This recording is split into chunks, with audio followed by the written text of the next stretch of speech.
एक बार एक वैज्ञानिक ने एक टिड्डे तो पकड़ा और उसे अपनी आवाज पर छलांग लगाना सिखाया।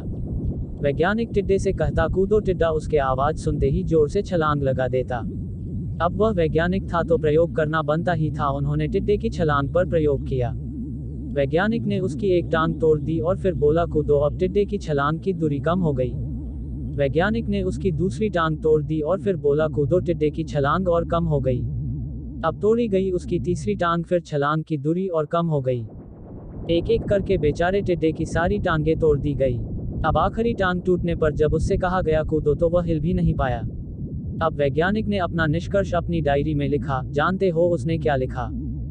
जब टिड्डे की एक टांग तोड़ी गई तो वह थोड़ा बहरा हो गया। जब उसकी दूसरी टांग तोड़ी गई तो वो और बहरा हो गया। हर टांग टूटने के साथ वो और बहरा होता गया और सारी टांग टूटने के बाद वह बिल्कुल बहरा हो गया। अब जोर जोर से चिल्लाने का भी उस पर कोई असर नहीं हुआ। वो तो अपनी जगह से हिला तक नहीं, छलांग लगाना तो दूर की बात थी।